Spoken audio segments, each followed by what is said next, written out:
en los archivos. Aquí estamos una semana más y hacía tiempo además que no podíamos disfrutar de esta sección aquí en Hoy por Hoy Cádiz por diferentes motivos, sobre todo que tienen que ver con el calendario. Pero aquí estamos otra vez preparados para ver qué tienen todas esas columnas, todos esos almacenes que tiene el Archivo Histórico Provincial de Cádiz, todos esos archivos que tiene. José Ramón Barroso, muy buenas. Hola, buenas tardes, Manu. Vamos a hablar del documento que acabáis de elaborar, es decir, que está súper reciente y el título es Los gitanos y el Corpus, contratos para bailar en la fiesta. Son documentos del siglo XVII, ¿no?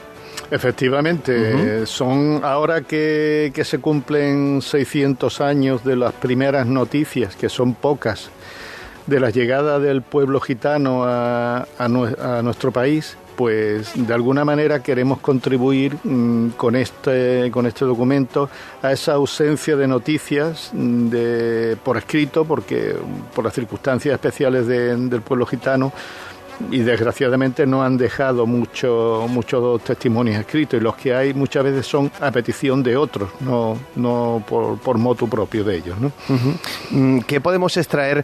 Bueno, antes que nada, vamos a empezar hablando del corpus. ¿Del corpus en qué sentido, José Ramón? Efectivamente, bueno, muchas veces, y nos pasa a todos, tendemos a pensar que las cosas han sido siempre tal como las observamos hoy día, y no siempre es así, ¿no?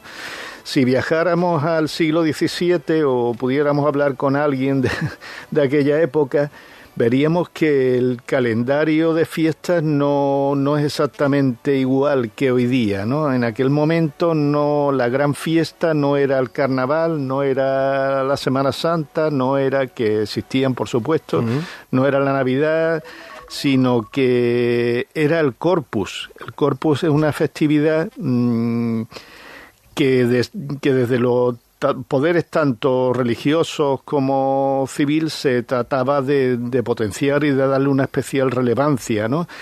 Pero el Corpus no lo entendamos solo como, bueno, hoy lo vemos como una festividad de segundo orden, pero entonces era la fiesta, ¿no? No es que era una fiesta más, era la fiesta. Y tenía una relevancia no solo religiosa, sino que en ella estaban implicados, pues, como hemos dicho, las autoridades religiosas, los ayuntamientos, los cabildos, los gremios, las cofradías, y se dotaba de una especie de bueno, lo que hoy llamaríamos, para que la gente lo entienda, una especie de cabalgata, ¿no? En la que cabían bailes, cabían gigantes y cabezudos. Un cortejo, vamos. Un cortejo con todo tipo de diversión, ¿no?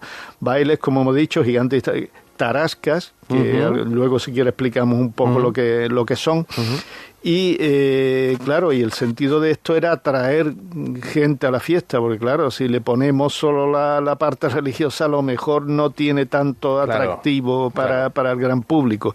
Y en esto se esmeraban tanto ayuntamientos, como hemos dicho, como otros poderes, que incluso con sus propios fondos sufragaban estas festividades, y a veces con fondos particulares, ¿no? De los diputados de fiesta, que era como se llamaba entonces el concejal encargado de estas cosas. Y en el Corpus contrataban a gitanos para que bailaran, ¿no?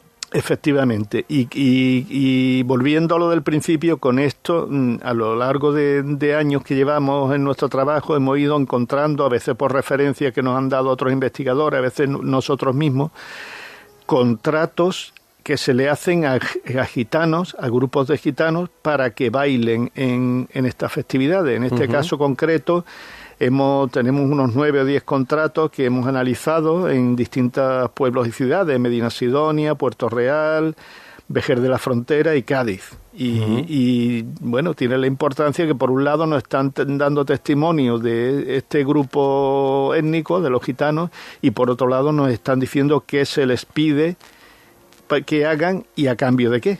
Vale, o sea, eran fundamentales esas actuaciones, imagino, la música, el cante, el baile, obviamente. ¿Eran contratos para todo o habían contratos diferentes? No, este para cantar o este para bailar. No, normalmente es un contrato, algunos se le dicen, para danzar, bailar, con música y danza, y a veces también se les encarga otro tipo de, por ejemplo, en Cádiz encontramos que se le encarga, y ahora explicamos qué es, gigantones y la tarasca. Vale. La tarasca, que es algo que ha pervivido todavía y en algunas ciudades como Granada, era pues una especie de... en fin, de monstruo, de animal que se hacía... bueno, mira, te leo lo que dice un diccionario de la época. Venga. Dice que la tarasca es una sierpe contrahecha que suelen sacar en algunas fiestas de regocijo, y díjose así porque espanta a los muchachos. Algunas veces se le da forma de dragón, a veces forma humana, a veces otra forma de serpiente, y es una cosa entre divertida y terrorífica, ¿no? Sí. Vale. Pues a veces también se le encargaba a los gitanos, bueno, estas tareas, no solo el baile.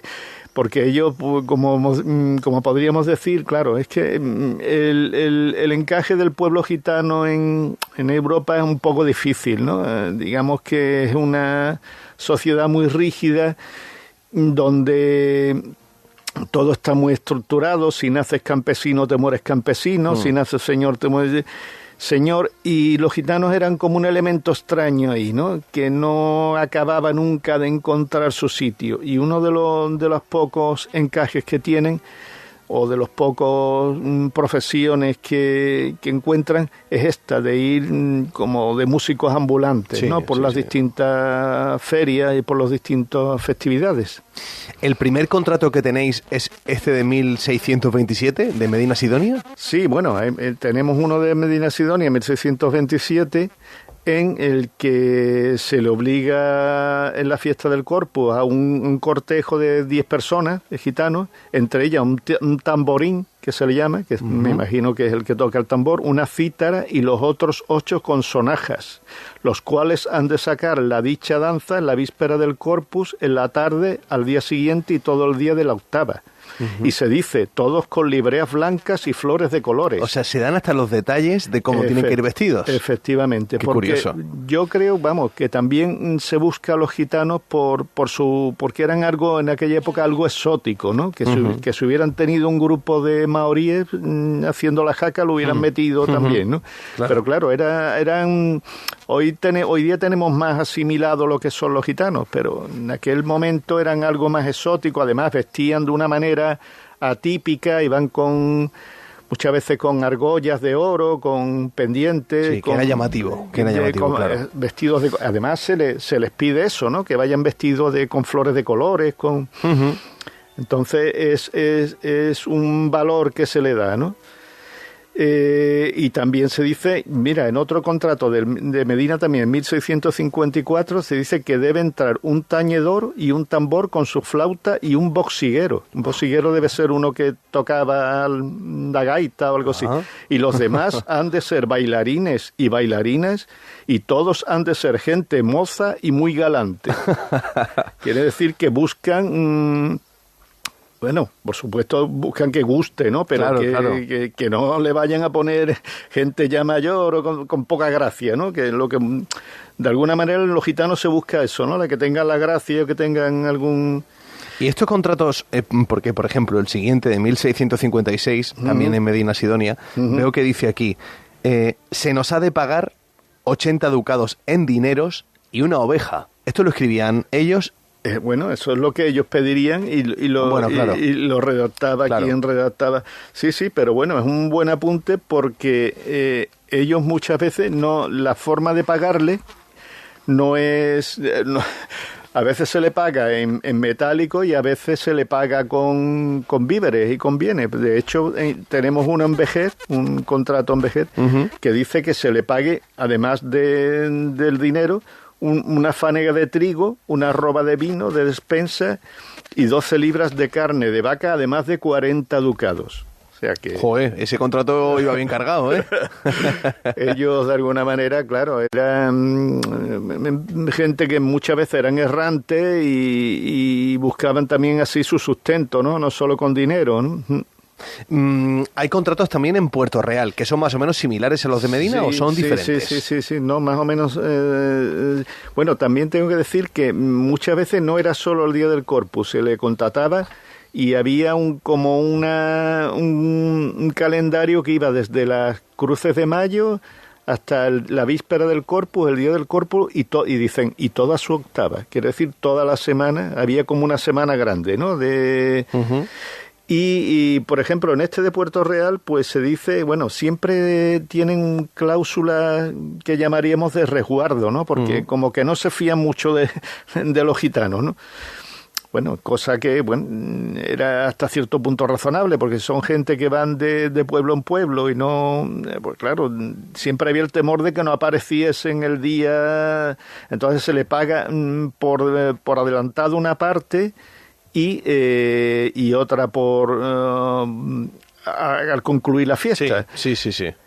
En Puerto Real, por ejemplo, veo aquí algunas de las especificaciones, digamos, ¿no?, del contrato. Es condición que las mujeres han de venir bien vestidas y aderezadas con sus sonajas y los hombres con cascabeles, y me gusta mucho esto, de manera que esta villa se contente con esta danza. Efectivamente, que debería ser satisfactorio. En este caso son unos gitanos de Jerez, casi siempre o son errantes o son de Jerez, ¿no? En este caso Juan Heredia y Francisco Suárez, vecinos de Jerez. En Cádiz también, ¿no, José Ramón? En Cádiz también hay contratos, sí.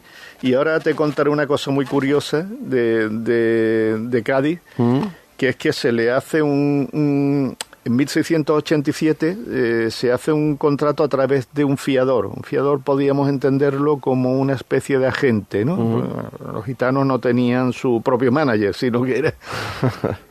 pero fíjate qué curioso, que dice que este contrato es para hacer varias danzas.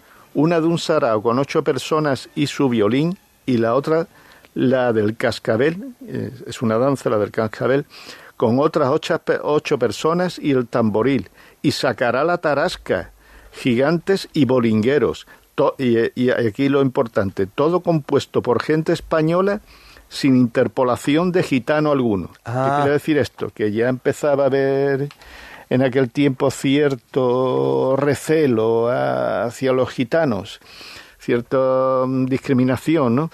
Pero que este aquí que al año siguiente, 1668, hay otro contrato con el mismo fiador y se contrata ya a gitanos.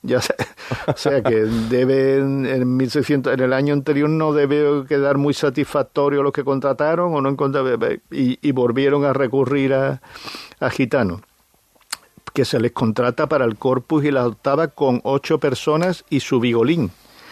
Y la otra, la del cascabel, con 8 personas y el tamboril. Pues muy curioso, como todo lo que vemos aquí en esta sección. José Ramón Barroso, técnico del Archivo Histórico Provincial de Cádiz. Muchísimas gracias. Nada, un saludo a todos.